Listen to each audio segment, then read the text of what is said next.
آپ احباب کے سامنے سورہ دہر کی ابتدائی آیات کی تلاوت کا شرف حاصل کیا ہے۔ اس سورہ کی پہچان اور اس کے تعارف کے لیے ایک جملہ آپ کی سماعتوں کی نظر کروں۔ یہ وہ سورہ ہے جو سارے کا سارا بطول کے گھر کی شان میں نازل ہوا ہے۔ اس وقت اترا جب تحریز سیدہ سے یتیموں کو، مسکینوں کو، اسیروں کو روٹیاں تقسیم کی گئی تھی۔ اس کی ابتدائی آیات، اس کا دوسرا نام سورہ انسان بھی ہے۔ حل اتا علی الانسان، خالق کائنات انسان کو ایک وقت یاد دلا رہا ہے۔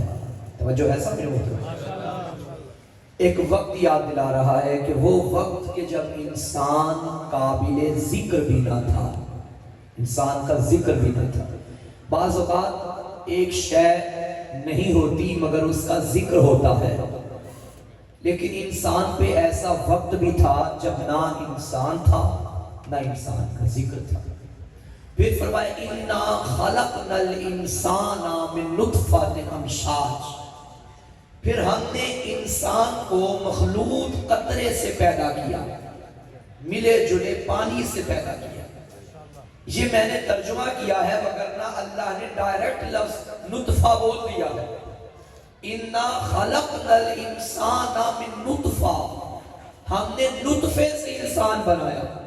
اچھا حیرت کی بات ہے، مجھ جیسا طالب علم بھی اگر کوئی ایسی بات کرے تو کوشش کرتا ہے پردے میں ڈال کے بات کی، تو وہ خالق کائنات اس نے ڈائریکٹ لفظ بول دیا نطفہ۔ میرا اللہ، یہ تیرا کلام بچے بھی پڑھتے ہیں، مائیں بہنیں بھی پڑھتی ہیں، تو پردے میں ڈال کے بات کر دیتا تو میرا خیال ہے ذرا بہتر ہو جاتا۔ بعید نہیں، آواز توحید ہے۔ خبردار مجھے نہ سمجھاؤ، میں اس کا بھی خالق ہوں جس کے کلام کو نہج البلاغہ کہتے ہیں۔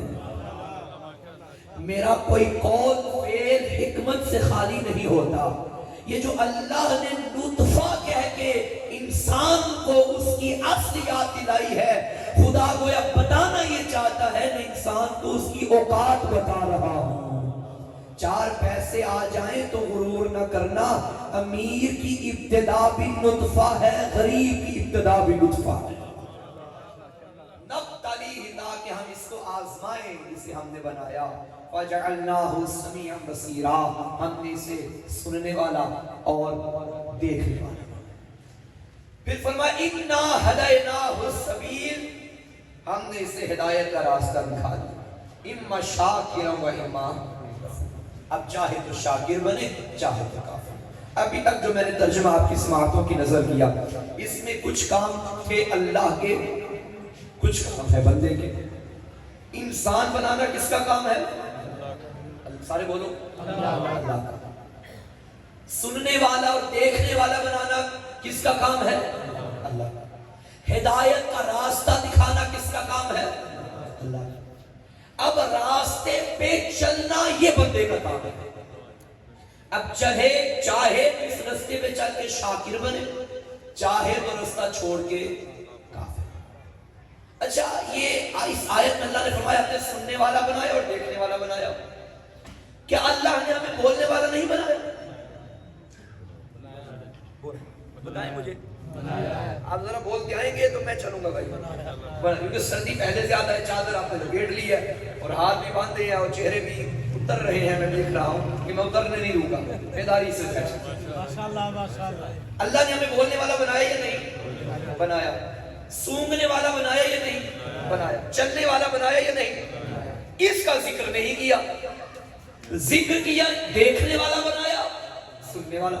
پھر فوراً کہا ہم نے راستہ بھی دکھا دیا۔ حقیقت کیا ہے یہ خدا بہتر جانتا ہے۔ مجھ جیسا طالب علم میں کم از کم یہی سمجھا ہوں، کسی حد تک غلط بھی ہو سکتا ہے، لیکن یہ کس واقعے کی طرف اشارہ ہو رہا ہے؟ ہم نے سننے والا بھی بنایا، دیکھنے والا بھی بنایا، پھر فوراً کہا ہم نے راستہ بھی دکھا دیا۔ اب راستہ کوئی تو ایسا ہے جس کا تعلق یا دیکھنے سے ہے یا سننے سے ہے۔ مجھے تو ایک ہی راستہ نظر آیا اور وہ خدیر کا راستہ، من کنتو کہہ کے سنایا تھا، ہاتھوں پہ اٹھا کے دکھایا تھا۔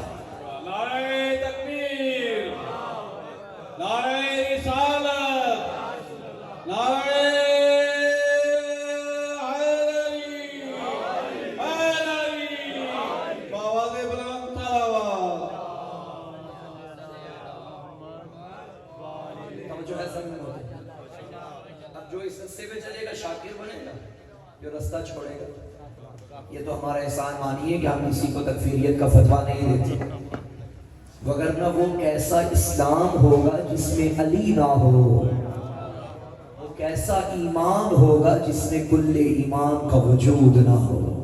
نہیں سامعین اکرام، یہ قادر یہ وہ راستہ ہے ہدایت کا، جس پہ چلو گے تو شاکر بنو گے، اسے چھوڑو گے تو۔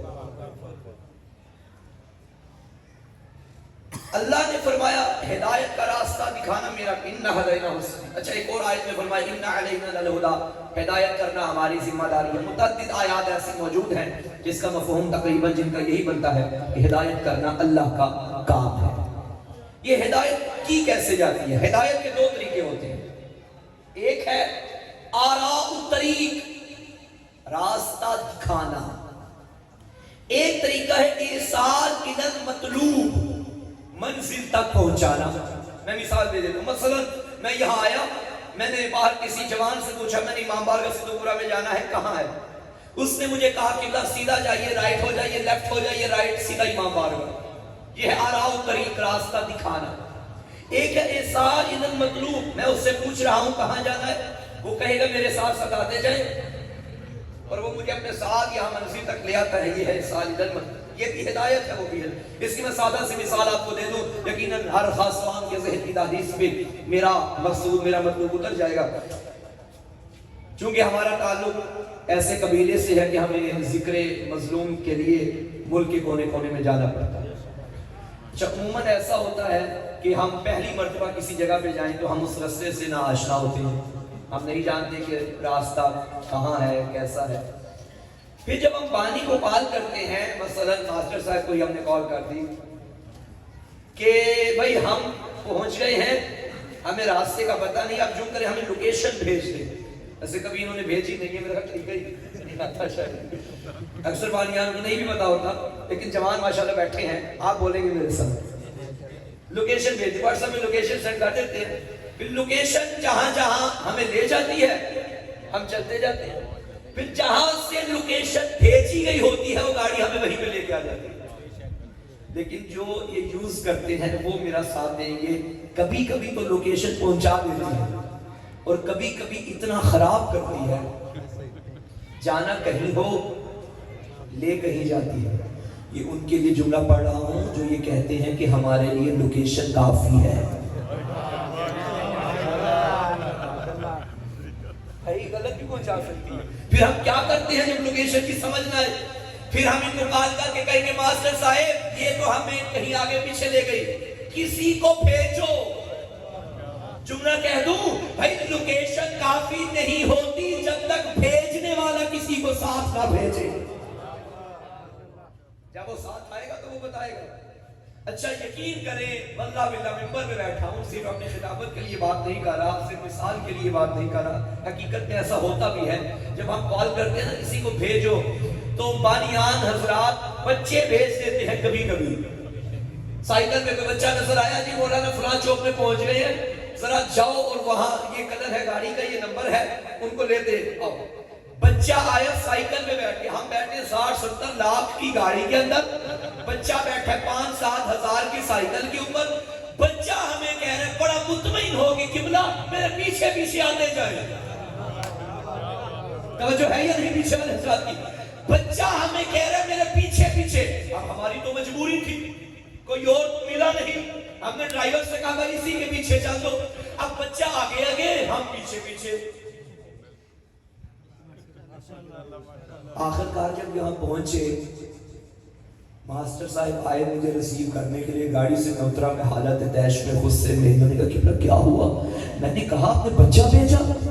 کوئی بڑا بھیجتے، کوئی موٹا تازہ، کوئی لمبے قد والا، تاکہ پتہ تو چلے ہمیں کوئی لینے آیا ہے۔ آپ نے بچہ بھیج دیا۔ یقین کریں جو یہ جملہ مجھے کہیں گے وہ یہی ہوگا، مولانا آپ کو پتہ نہیں، پیچھے چلنے کے لیے عمر نہیں دیکھتے، علم دیکھتے ہیں، علم دیکھتے ہیں، ایج نہیں دیکھتے۔ 20 سال کا ہو، 30 سال کا ہو 35 سال کا ہو یہ نہیں دیکھا جاتا، اور نہ یہ کوئی معنی رکھتا ہے، نہ کوئی حیثیت رکھتا ہے، حیثیت علم رکھتا ہے۔ یہی تو وجہ ہے ہم نے محمد کے بعد اگر کوئی گھر دیکھا اور وہ گھر صرف علی کا گھر تھا، ہم نے یہ نہیں دیکھا کہ کون بڑا ہے کون چھوٹا، ہم نے تو یہ دیکھا کہ علم کس کے پاس ہے۔ جاؤ دعوت فکر ہے زمانے کو، اگر علی کے گھر کا کوئی بچہ بھی علم کا سوال لے کے کسی بڑے کے پاس گیا ہو تو ہم اس کے پیچھے چلنے کے لیے تیار ہیں، اور اگر بڑے بڑے علی کے بچوں کے دروازے پہ آئے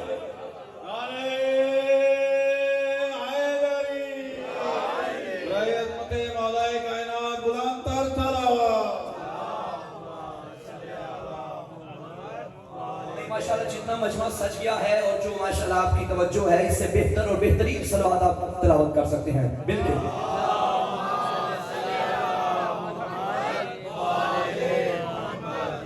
توجہ ہے سب لوگ، ہم ان کے پیچھے چلیں گے جن کے پاس علم۔ بچہ جا رہا تھا آگے آگے اور ایک مرتبہ ہمیں جھٹکا لگا کہ شاید ہمیں کہیں غلط نہ لے جائے۔ میں نے ڈرائیور سے کہا سر اسے روکو بھائی صحیح لے کے جا رہا ہے نا، اتنا ہم سفر کر کے آئے ہیں کہ یہ آگے پیچھے ہمیں کر دیں۔ ڈرائیور نے روک کے ایک دفعہ بھولے سے پوچھ ہی لیا بھائی صحیح لے کے جا رہے ہو نا؟ اسے غصہ آیا، کہنے لگا آپ کو پتہ نہیں رستہ ہمارا اپنا ہے، ہم یہاں روزانہ چلتے ہیں، میرے پیچھے پیچھے آتے جائیں۔ جو رستہ تمہیں خدا کی طرف لے کے جاتا ہے تم اسی کی تو دعائیں کرتے ہو، اہدنا الصراط المستقیم صراط الذین انعمت علیہم، میرا اللہ ان لوگوں کے راستے پہ چلا جن پر تیری نعمتیں نازل ہوئی۔ وہ لوگ کون ہیں جن کا یہ رستہ ہے؟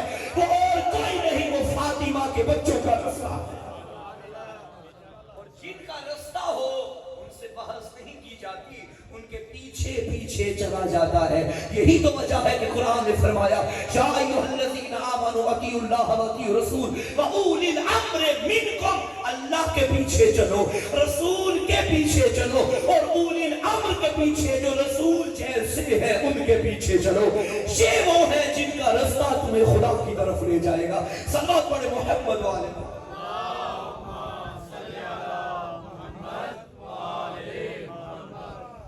اچھا میں نے ایک دو مومنین کے چہرے دیکھ لیے، ان کی آنکھیں بند ہو رہی ہیں، میں اشارہ بھی نہیں کروں گا، نام بھی نہیں لوں گا، انہیں بیدار کرنے کے لیے اتنی چھلکتی ہوئی صلوات پڑھیں گے وہ خود بخود جاگ رہے ہیں۔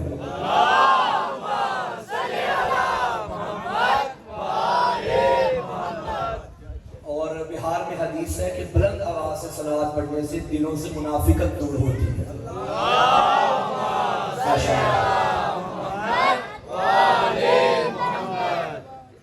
چلیں آگے۔ ماشاءاللہ میں تو سمجھا تھا کہ سردی بھی ہے اور مومنین شاید میرا خیال آتی نہیں پوری کر کے یہاں آیا، جو میں دیکھ رہا تھا آنے کا انداز اور بیٹھنے کا انداز، لیکن الحمدللہ سارے بیدار بیٹھا۔ یہ راستہ جو ہمیں ہدایت کی طرف، ہدایت کا راستہ۔ اچھا یہ تو خدا نے فرمایا کہ راستہ دکھانا میرا کام ہے، اور جو میں نے مثالیں بھی پیش کی کہ بچہ آگے چلا کوئی آگے چلا، کیا اللہ نے کبھی زندگی میں آپ سے کہا ہو چونکہ میرا کام ہے راستہ دکھانا اب میں آگے آگے چلتا ہوں میرے پیچھے پیچھے آتے جاؤ؟ راستہ ایسے دکھایا جاتا ہے نا، ہادی جو راستہ دکھانے والا ہے وہ آگے چلتا ہے اور دیکھنے والا اس کے پیچھے پیچھے۔ کبھی اللہ نے آپ سے فرمایا ہو زندگی کے اسی موڑ پہ کبھی خدا ملا ہو کہ بھائی یہ میں چلتا ہوں میرے پیچھے پیچھے آؤ یہی راستہ ہے، کبھی ایسا ہوا؟ یا خدا تو نظر نہیں آتا، تو چلتا نہیں، تجھے کبھی ہم نے دیکھا نہیں، ادھر تو فرما رہا ہے کہ میں راستہ دکھاؤں گا ہدایت کا، تیرا کلام بھی سچا ہے، لیکن یہاں تو ہمیں نظر نہیں آتا، تو کیسے پتا چلے گا کہ تیرا راستہ کون سا ہے؟ ہم تیرے پیچھے کیسے چلیں گے؟ بھائی نہیں آواز ہے خبردار، راستہ دکھانا بے شک میرا کام ہے، مگر میں بندوں کو نظر نہیں آتا، میں ہادی بھیجوں گا، ان کے پیچھے چلتے جاؤ، وہ وہی راستہ ہے جو میرا بتایا ہوا راستہ ہے۔ ماشاءاللہ۔ تو اللہ نے جو ہادی بھیجے، پہلا ہادی، پہلا انسان جو دنیا میں بھیجا وہ ہدایت دینے والا نہیں بھیجا، ہدایت دینے والے حضرت آدم علیہ السلام۔ پھر حضرت نوح علیہ السلام نبی آتے گئے، حضرت ابراہیم علیہ السلام، حضرت یعقوب علیہ السلام، حضرت یوسف علیہ السلام، حضرت موسیٰ علیہ السلام، حضرت عیسیٰ علیہ السلام، حضرت ابراہیم علیہ السلام، حضرت اسماعیل رضی اللہ تعالیٰ عنہ. ہنسے کیوں آپ بھائی؟ کیا میں نے غلط کہا ہے؟ رضی اللہ کا لفظ اچھا ہے یا نہیں؟ اچھا ہے نا، دعا ہے. تو میں نے ایک نبی کے ساتھ لگا دیا اور آپ ہنس پڑے، مولانا یہ کیا کہہ دیا؟ کیوں بھائی؟ آپ کہیں گے بے شک اچھا لفظ ہے، لیکن جو وہاں سے ہاتھی بن کر آئیں وہ رضی اللہ نہیں علیہ السلام ہوتے. اب رضی اللہ ایک اچھی دعا ہے، اللہ مجھ سے راضی ہو جائے. بھائی اسماعیل کے لیے ہم کہیں کہ راضی ہو جائے جو خود ذبیح اللہ ہے. تو جو ذبیح اللہ ہو اس کے لیے معیوب لگتا ہے ہمیں کہ ہم اس کے لیے رضی اللہ کہیں. جو ذبیح اللہ ہو جب وہ علیہ السلام ہے، تو جو عین اللہ ہو، جو وجہ اللہ ہو، جو ید اللہ ہو، جو جنب اللہ ہو، جو جلال اللہ ہو، جو ولی اللہ ہو، وہ کل بھی علیہ السلام تھا، وہ آج بھی علیہ السلام. اس پہ کل بھی درود تھا، اس پہ اب بھی درود ہے. اللہ نبیوں کو بھیجتا رہا، سارے کے سارے علیہ السلام، لیکن جب آخری نبی بھیجا اس میں تو کمال کر دیا. پھر وہ صرف علیہ السلام نہیں ہے بلکہ حضرت محمد صلی اللہ علیہ یہ آلہ ہی بتا رہا ہے. جیسا درود محمد میں ہے ویسا درود آل محمد. جس طرح سلام مصطفیٰ پہ ہے ویسا ہی سلام مرتضیٰ پہ ہے. یہ درود پہ بڑی ڈنڈی ماری جا رہی ہے، ایسا ہی آلہ ہی کو نکالنے کے مختلف طریقے اپنائے گئے. آپ دیکھ لیں بچپن میں اب تک تقریباً یہی سنتے آ رہے ہیں، جب بھی حضور کا نام آتا شارٹ کٹ رستہ اختیار کیا گیا. حضرت محمد صلی اللہ علیہ وسلم کہا جاتا ہے یا نہیں ایسا؟ صلی اللہ علیہ وسلم کیا صلی اللہ علیہ وسلم کیا مطلب ہے اس کا؟ زمانہ جانتا ہے اگر ہم نے درود مکمل پڑھا پھر آلہ ہی بھی کہنا پڑے گا. بھائی جنہیں اللہ درود میں رکھے تم انہیں نکال نہیں سکتے. میرا جملہ نہیں، بھائیوں کے امام شافعی کا جملہ ہے. ان کا کہنا ہے اے آل محمد، آپ کے لیے عظمت کے لیے یہی کافی ہے کہ مومن کی، مسلمان کی نماز قبول نہیں جب تک آپ پہ درود نہ پڑھا جائے. ایسے لے کر آؤ کہ جن پہ درود پڑھے بغیر نماز مکمل نہ ہو، یہ صرف اور صرف محمد و آل محمد ہے. اچھا جب آلہ ہی نکال نہ سکے پھر ایڈ کرنا شروع کر دیا، اضافہ کرنا شروع کر دیا، جو کہ اب ہمارے نصاب کی کتابوں میں بھی آ چکا ہے. اللہم صلی علی محمد و آل محمد صلی اللہ علیہ وآلہ و آگے ایڈ کیا. بھئی یاد رکھیے گا یہ 2-4 سالوں میں، یہ 2-6 مہینے میں کیا حضرت جبریل نہیں وحی لے کر آئے ہیں؟ جو آج تک درود نہیں تھا اسے بنایا گیا، جو تھا اس میں ترمیم کی جا رہی ہے. یاد رکھیے گا ہم عظمت صحابہ کے قائل ہیں، عظمت صحابہ پہ جان بھی قربان ہے، لیکن اہل بیت کے برابر نہیں ہیں. صحابہ نوکر ہیں، اہل بیت سردار ہیں. جو درود پڑھنے والے ہیں وہ اور ہیں، جن پہ درود پڑھا جائے وہ اور ہے. یاد رکھنا آخری بندے جب جملہ سنبھالیے گا، ارے صحابی عرش پہ بھی ہو تو محمد کا نوکر ہے، حسین فرش پہ بھی ہو تو محمد کا بیٹا ہے. فرق ہے، فرق ہے. گھر والے وہ ہمارے اہل سنت بھائی علماء کا کہنا ہے نا، گھر والے اور ہوتے ہیں، در والے اور نام ہی لائیے ان کو. یہ جو حضور پاک نے فرمایا حدیث کی تاریخ الفقہ مستقلین کتاب اللہ و اطرت اہل بیتی، میں تمہارے درمیان 2 چیزیں چھوڑ کے جا رہا ہوں. یہ تمہارے سے مراد کون؟ کفار تھے سامنے. کون تھا؟ مسلمان تھے، یعنی صحابہ اکرام رضوان اللہ علیہ مجمعین تھے سامنے. صحابہ سامنے ہیں اور آقا فرما رہے ہیں میں تمہارے درمیان چھوڑ کے جا رہا ہوں. کیا؟ کتاب اور اہل بیت. جن میں چھوڑا جائے وہ اور ہوتے ہیں، جن کو چھوڑا جائے وہ اور ہوتے ہیں. فرق ہے. ان دونوں کا دامن تھامے رکھنا ورنہ گمراہ ہو جاؤ گے. ایک کو بھی چھوڑو گے تو گمراہ ہو جاؤ گے. یہ کن سے فرما رہے جن سے گمراہی کا امکان ہو وہ اور ہوتے ہیں، جو گمراہی سے بچانے والے ہوں وہ اور ہوتے ہیں۔ فرق ہے۔ لہذا تمام امت مسلمہ کو، حکومت پاکستان کو اس میں نظر ثانی کرنی چاہیے۔ نصاب میں تبدیلی لائی جا رہی ہے، اہل بیت کے ذکر کو مٹایا جا رہا ہے۔ الحمدللہ ہمارے بزرگان کافی تگ و دو فرما رہے ہیں اور کافی حد تک موصل بھی ہو چکی ہے۔ انشاءاللہ مطالبہ ہے ہمارا بھرپور، بلکہ ہمارا نہیں، ہمارے سے مراد مسلمانوں کا مطالبہ ہے، سب کا مطالبہ ہے کہ ہمیں وہ نصاب قبول نہیں ہے جس میں ہمارے نبی کی اہل بیت کا تذکرہ نہ ہو، سب کا مطالبہ۔ انشاءاللہ اس میں امید قوی ہے کہ حکومت پاکستان اس میں نظر ثانی کرے گی۔ صلوات پڑھیں محمد وآل محمد۔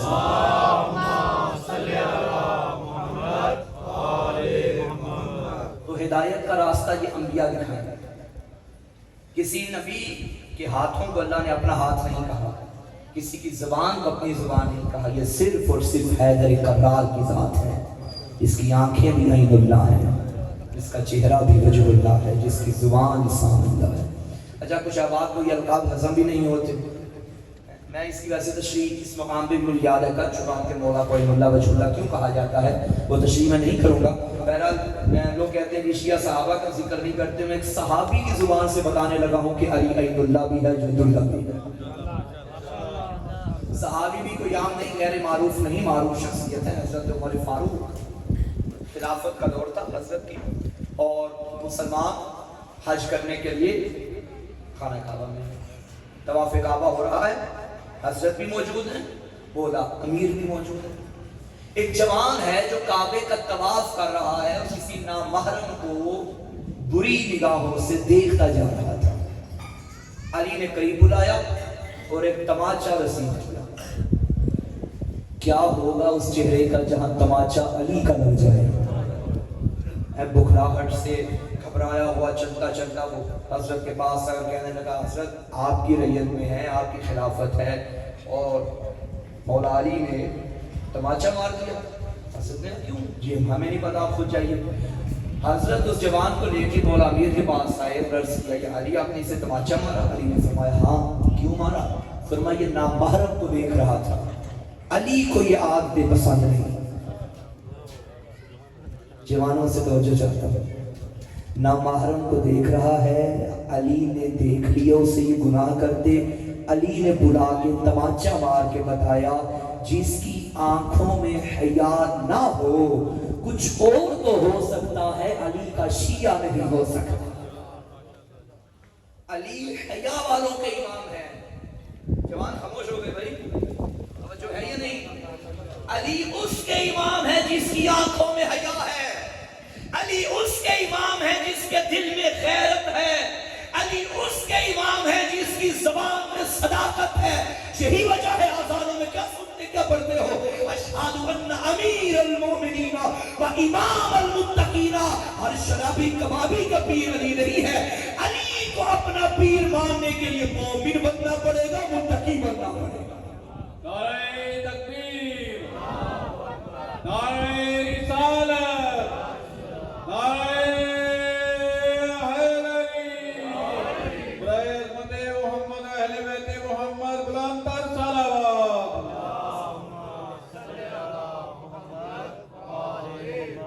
ایک بات میں نوجوانوں سے یہاں بیٹھنا چاہتا ہوں، اے جوانوں تم قوم شیعہ کا اثاثہ ہو، تم قوم شیعہ کا سرمایہ ہو۔ وہ قوم کامیاب ہوتی ہے جس کے جوان مہذب ہوں، پڑھے لکھے ہوں، اور وہ قوم تباہ ہو جاتی ہے کہ جن کے جوان تعلیم و تربیت سے عاری ہوتے ہیں۔ آنکھوں میں حیا ہو، یہ سوچ کے بازار میں چلا کر کہ تیری پہچان نام علی سے ہے، یہ سوچ کے گفتگو کیا کر کہ تو پہچانا مکتب جعفری سے جاتا ہے۔ آنکھوں میں حیا نہ ہو اور کہلوائے علی والا، چھوٹا وہ بڑی بات ہے، یہ منافقت ہے، زبان پہ کچھ اور ہے، دل میں کچھ اور ہے۔ شیعہ وہ ہے جو اندر سے بھی ایک ہو، باہر سے بھی ایک ہو، اندر سے بھی صاف ہو، باہر سے بھی صاف ہو۔ علی والا کہلوانا ہے تو ایسا بن، علی فرمائے یہ میرا ہے۔ میں یہاں منبر میں بیٹھ کے کہوں میں علی والا یہ کمال نہیں. علی فرمائیں یہ میرا ہے تو کمال یہ ہے. علی فرمائیں آنکھوں میں حیا. ایک جملہ میں کہوں گا معذرت کے ساتھ, دل پہ گرام اسے تو معاف کیجیے گا. کردار, گفتار, رفتار ایسی ہونی چاہیے اگر تمہارے ہمسائے میں کوئی مومن رہتا ہو اور اسے کہیں دور جانا پڑے اور اس کا کنبہ ہو پیچھے, مسافر بننے والا ہو, دور سفر پہ جانا چاہتا ہو, پریشان ہو, میری جوان بیٹیاں ہیں اکیلی رہیں گی, وہ مطمئن ہو کے جائے کہ میں اپنی بیٹیاں ساتھ والے ہمسائے مومن کے گھر میں چھوڑ کے جاؤں گا. ایسا اگر ہے تو شکر ادا کر خدا کا کہ تیرے دل میں جو اس نے شمع ولایت کو روشن کیا تھا وہ روشنی تیرے پورے وجود پہ چھائی ہے. اور اگر ایسا کردار نہیں تو ایسا بننے کی کوشش کر تاکہ امام کی بارگاہ میں سرخرو ہو سکے. کردار نہیں تو کچھ نہیں, کردار سب بات ہے بھائی, کردار نہیں تو کچھ نہیں. مولا امین نے فرمایا اس کو میں نے تماشا مارا ہے کہ نامحرم کو دیکھ رہا تھا اور علی کو یہ آدمی پسند نہیں ہے. اب جملہ سنبھالیے گا, میں عین اللہ ید اللہ کی بات کر رہا تھا. حضرت عمر نے جب یہ سنا اس جوان سے مخاطب ہو کے فرمانے لگے عین اللہ نے تجھے دیکھا, ید اللہ نے تجھے مارا, اب عبداللہ کیا کر سکتا ہے. اللہ کی آنکھوں نے گناہ کرتے تجھے دیکھا ہے, اللہ کے ہاتھوں نے تجھے سزا دی ہے, اب اللہ کا گناہگار بندہ کیا کر سکتا ہے. صلوات پڑھے محمد و آل محمد کی صلوات.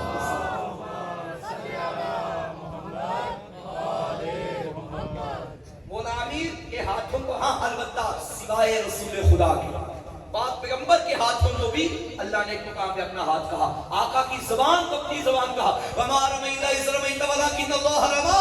حبیب جو پتھر آپ نے پھینکے تھے وہ آپ نے نہیں, وہ میں نے پھینکے تھے. حالانکہ پھینکے تو نبی نے تھے, مارے تو نبی نے تھے. اللہ فرما رہا ہے میں نے پتھر مارے ہیں. کیا مطلب؟ کیونکہ مرضی اس کی تھی. جب مرضی اس کی تھی گویا اللہ نے کہیں نہیں جانا اپنے بھائی آپ یہیں پہ بیٹھے, کام ہو رہا ہے, آپ میری باتیں سنیں. جب مرضی اللہ کی تھی تو گویا ہاتھ بھی یہ اللہ کی. پھر فرمایا وما ینطق عن الہوی ان ہوا الا وحی یوحی, نطق نہیں کرتا جب تک وحی نہ آ جائے. یہ وحی بولتا ہے جو وحی بولتی ہے. تو مصطفیٰ کی زبان کا یہ معیار ہے نا, گویا اللہ نے اپنی زبان کہہ دیا یہ میرے حکم کے بغیر نہیں بولتا. نبی کے ہاتھوں کو اپنا ہاتھ کہا, نبی کی زبان کو بھی اپنی زبان کہا. وہی سمجھ میں نہیں آتا یہ اللہ اپنے حبیب کے ہاتھوں سے اور زبان سے کروانا کیا چاہتا ہے. یہ زبان بھی میری ہے, یہ ہاتھ بھی میرے ہیں. یہ تو غدیر کے میدان میں پتا چلا من کنتو کہلوایا اس زبان سے, ہاتھوں میں اٹھایا محمد کے ہاتھوں سے. تو بتانا یہ چاہتے ہیں مصطفیٰ خبردار علی کو مولا میں نے نہیں بنایا, اللہ نے بنایا.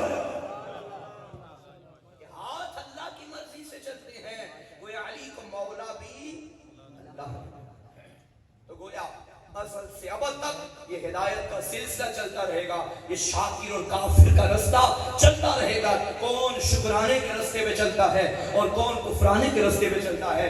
جو امام رحمان کے رستے پہ چلے, جو ہادی برحق کے رستے پہ چلے وہ شکر کے رستے پہ ہے, جو شیطان کے رستے پہ چلے وہ کفر کے رستے پہ. اللہ نے حضرت آدم علیہ السلام کو بھیجا ہدایت کرنے والا, ادھر سے گمراہ کرنے والا شیطان بھی آ گیا, ابلیس بھی آ گیا. یہاں ابراہیم نبی آئے, وہاں نمرود آ گیا. یہاں موسیٰ نبی آئے, یہاں فرعون آ گیا. یہاں مصطفیٰ آئے, یہاں ابو جہل ابو لہب آ گئے. یہاں علی آئے, یہاں حسن آئے, یہاں حسین آئے نبیوں کے وارث بن کر. یہاں یزید آیا, ابلیس نمرود فرعون کا وارث بن کر. یہ سلسلہ چلتا رہا. جو ان کے رستے پہ چلے گا وہ شکر کا رستہ ہے, جو ان کے رستے پہ چلے گا وہ کفر کا رستہ ہے. صلوات پڑھیں محمد و آل محمد کی ذات.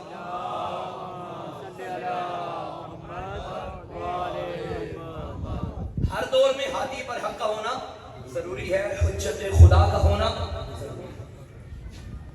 آج جس امام کا تذکرہ کر رہے ہیں, اس امام سے منسوب آج کی مجلس ہے, جن کا پرسوں روز شہادت بھی ہے، یہ امام بھی خدا کی طرف سے اسی ہدایت کی کڑی میں سے ہے جو امامت کی 7ویں کڑی کا نام حضرت امام موسیٰ کاظم علیہ السلام ہے۔ امام کی ذات پر سلام کریں۔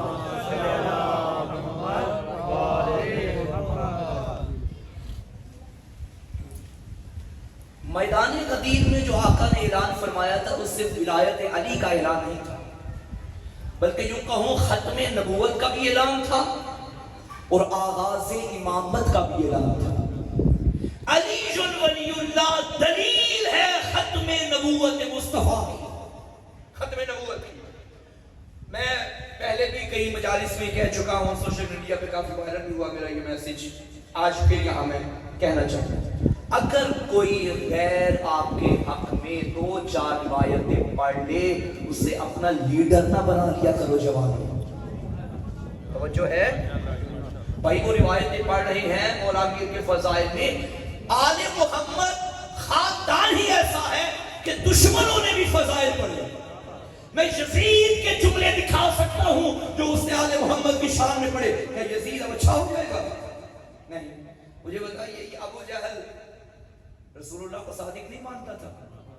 جی مانتا تھا۔ امین نہیں مانتا تھا؟ مانتا تھا۔ عبداللہ کا بیٹا نہیں مانتا تھا؟ کیا جنت میں جائے گا یا جہنم میں؟ کی بات ہے، اعلان ہو گیا بھائی ابو جہل جہنم میں ہے پکا، جبکہ وہ مصطفیٰ کو صادق بھی مانتا ہے، مصطفیٰ کو امین بھی مانتا ہے، مصطفیٰ کی عظمت کا بھی قائل ہے، مصطفیٰ کو عبداللہ کا یتیم بھی مانتا ہے، ابو طالب کا بھتیجا بھی مانتا ہے، آمنہ کا لال بھی مانتا ہے، پھر بھی جہنم میں۔ آپ کہیں گے مولانا صورت کی تعریف کرنا کمال نہیں، سیرت پہ چلنا کمال ہے۔ صورت کی تعریفیں تو دشمنوں نے کی ہیں، یزید نے کی، لہٰذا اگر ہمارا کوئی مسلمان بھائی غیر شیعہ اگر کوئی ایسا کرتا ہے تو اس کے حق میں بہتر ہے یہ کرنا، لیکن وہ شیعت کا لیڈر نہیں بن جاتا۔ حال ہی میں ایک صاحب ایام فاطمیہ کو بدعت کہا، نعوذ باللہ، انہی صاحب نے جن صاحب سے نوجوان متاثر ہوئے پڑے تھے، اور ان کا یہ جملہ ہے، میں نے خود سوشل میڈیا پہ سنا، انہوں نے کہا شیعوں کا عقیدہ امامت ختم نبوت کے خلاف ہے۔ یاد رکھنا زمانے والوں، عقیدہ امامت ہی دلیل ختم نبوت ہے۔ تمہارے پاس جو کلمہ ہے لا الہ الا اللہ محمد رسول اللہ، اس کا ترجمہ کیا ہے؟ اللہ کے علاوہ کوئی معبود نہیں اور محمد صلی اللہ علیہ وآلہ وسلم اللہ کے رسول ہیں، اللہ کے نبی ہیں۔ اس کلمے سے نبی کی نبوت تو ثابت ہے، ختم نبوت ثابت نہیں۔ بھائی کل کو کوئی آئے اس کلمے کے آگے اضافہ کرے، کسی کی نبوت کا اعلان کر دے، بھائی محمد بھی نبی ہے یہ بھی نبی ہے، کیا کر سکو گے؟ تمہارے کلمے میں نبوت ہے، ختم نبوت ہے۔ سنو ہمارا کلمہ، نبوت بھی ہے، ختم نبوت بھی ہے۔ لا الہ الا اللہ محمد رسول اللہ کے بعد ہم نے فل سٹاپ نہیں لگایا، بلکہ فوراً کہا ہے علی ولی اللہ۔ تو جملہ کہنے دو، علی ولی اللہ اعلان ہے، نبوت ختم ہو گئی ہے، ولایت شروع ہو گئی۔ نعرہ حیدری، باد بلند تلاوت۔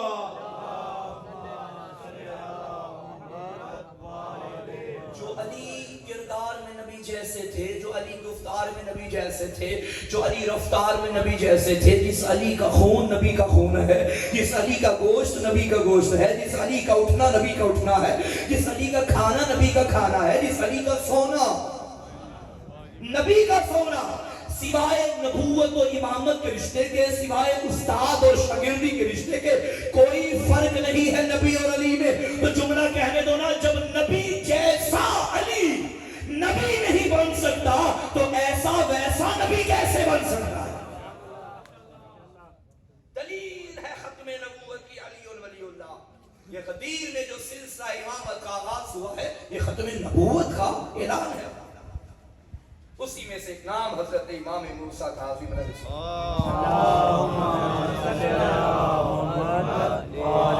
بظاہر امام 14 سال قید میں رہے، لیکن میں سمجھتا ہوں قید میں بھی رہے حجت خدا، پھر بھی زمانہ ایسے ہی مستفید ہوتا ہے جیسے آج کے دور میں غیبت کے پردے میں رہ کے زمانہ مستفید ہوتا ہے۔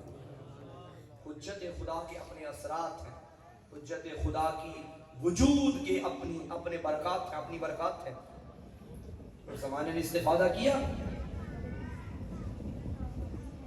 ہمارے ہاں ہادی برحق کی علامت حکومت نہیں ہے، ہمارے ہاں ہادی برحق کی علامت منبر نہیں ہے۔ کبھی منبر کو دیکھ کے دھوکہ نہ کھانا۔ جاہل جاہل ہوتا ہے چاہے منبر پہ کیوں نہ ہو، عالم عالم ہوتا ہے چاہے گھر میں کیوں نہ ہو۔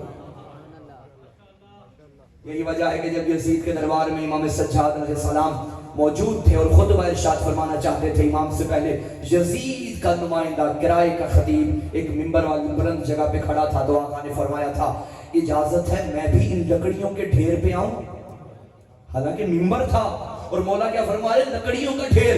یہ مزاج آل محمد ہے، منبر بنانے پہ آئے تو پالانوں کا بنا لیتے ہیں، نہ مانے منبر کو تو منبر کو بھی منبر نہیں مانتے، تو نتیجہ تو یہی نکلتا ہے نا، ہر وہ منبر جہاں سے حق بیان نہ ہو وہ منبر نہیں لکڑی کا ڈھیر ہوتا ہے۔ معیار وہ گفتگو ہے جو کی جاتی ہے، نہ کہ لکڑیاں۔ توجہ ہے؟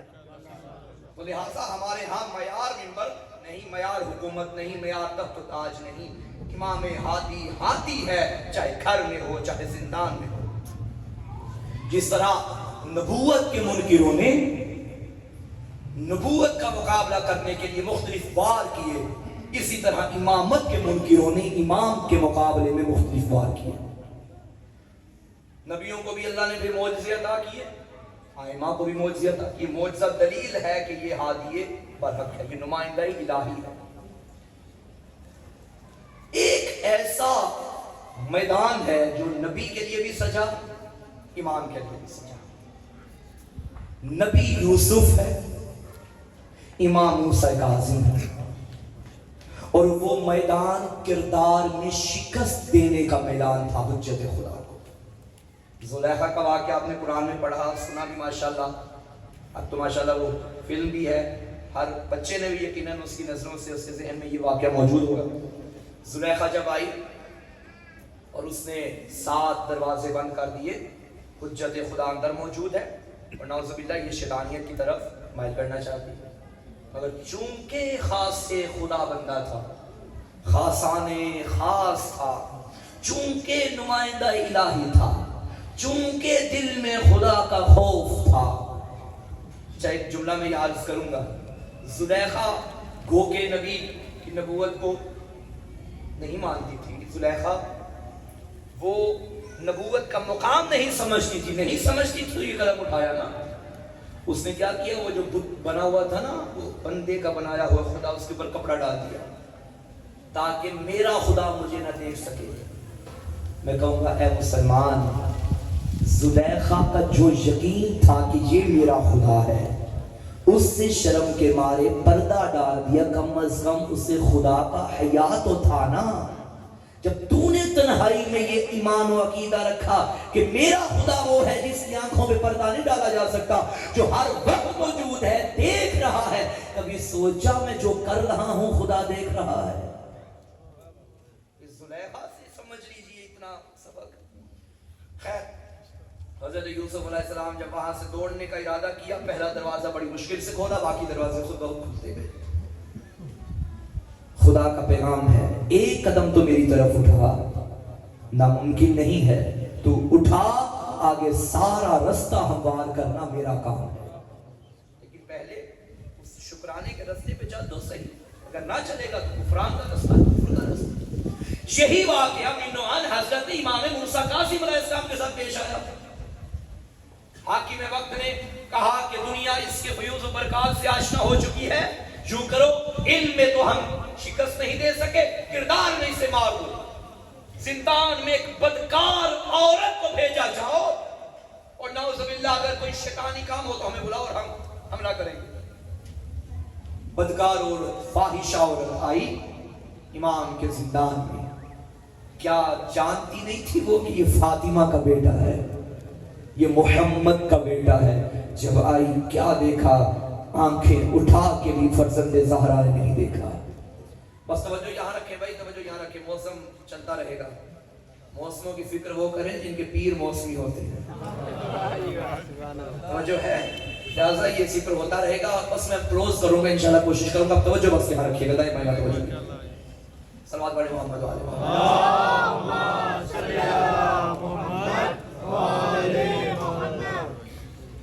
حضرت موسیٰ قاسم علیہ السلام کے دربار میں زندان میں جب وہ خاتون آئی, حضرت نے اس کی طرف توجہ نہیں دی, اور بے شک وہ فاحشہ گناہ کی نیت سے آئی تھی, لیکن آقا عبادت میں اس قدر مگن رہے, وہ اتنی متاثر ہوئی کہ جب آئی تھی تو فاحشہ تھی, اٹھ کے گئی تو عابدہ بن کے گئی. میں یہ جملہ کہوں, یا نبی اللہ اے یوسف علیہ السلام, آپ کا کردار بھی اعلیٰ, کوئی شک نہیں, لیکن آپ کے قید, آپ کے اس تنہائی کے عالم میں زلیخا ساتھ تھی. آپ جب دور ہوئے خود تو پاک رہے, زلیخا جیسی تھی وہ ویسی ہی رہی. یہ کمال کردار امامت کا ہے. بدکار آئی, امام خود بھی پاک رہے, نجس کو بھی پاک بنا کے واپس بھیجا. یہ وہ دروازہ ہے کہ جہاں کوئی بھی آ جائے وہ پاک ہو کے یہاں سے جاتا ہے. بس جوانوں اپنا کردار ایسا بناؤ, تم متصل ہو درگاہ آل محمد سے, تم متصل ہو بارگاہ امام زمانہ سے. خود کو ایسا بناؤ, یہ نہ ہو کہ حق پر رہتے ہوئے بھی حق کو نہ پہچان سکو.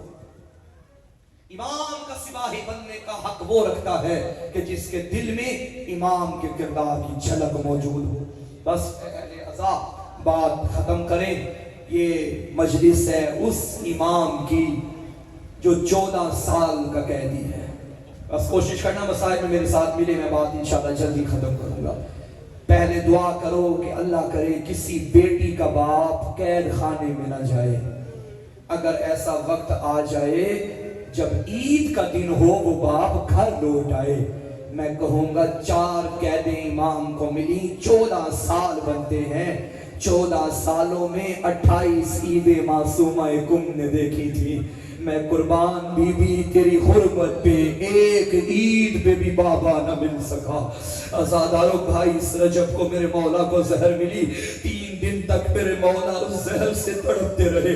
یہ زہر فاطمہ کے بڑے بیٹے کو بھی ملی تھی, لیکن عجب نہیں, یہ جملہ کہہ دو, مولا حسن کو جب زہر ملی وہ دشت سنبھالتے ہوئے بی بی ام فروا کے حجرے میں آئے. قاسم کی اماں مجھے سنبھال, میرے قاسم کو میرے سینے سے لگا. میں کہوں گا یا حسن مولا آپ خوش قسمت ہیں, آپ کو زہر ملی, آپ کو سنبھالنے کے لیے بہنیں موجود تھی, آپ کی زوجہ موجود تھی. میں قربان رضا کے بابا پہ, ارے جس کو زہر ملی 3 دن تک کوئی بیٹی پاس نہ آئی, کوئی بیٹا پاس نہ آیا, زندان میں تڑپتا رہا میرا مولا.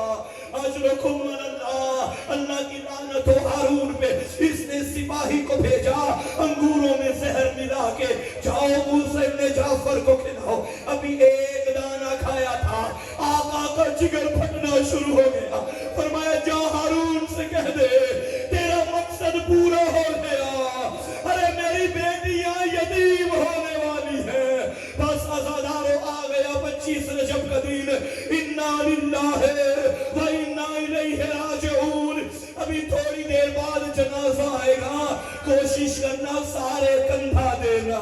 یہ اس غریب کا جنازہ ہے جسے اٹھانے کے لیے کوئی بیٹا نہ آیا. ہر بغداد کے مزدوروں کو بلایا گیا. بس عزاداروں آخری جملہ پڑھو, 4 جنازے ایسے ہیں جو علی کے گھر سے جب اٹھے تو قیامت کا منظر تھا. پہلا جنازہ محمد کی زخمی بیٹی کا, اجرکم اللہ, جو رات کے اندھیرے میں مدینے کی گلیوں سے نکلا. دوسرا جنازہ بطول کے زخمی بیٹے کا جو 3 دن تک تپتے صحرا پہ پڑا رہا. تیسرا جنازہ شام کی 4 سالہ قیدن کا, جسے اللہ جانے سجاد نے کیسا اٹھایا. یہ چوتھا جنازہ لے آؤ تابوت, یہ چوتھا جنازہ میرے ساتھ میں مولا کا ہے. عزاداروں جو بغداد کے پل پہ رکھا گیا,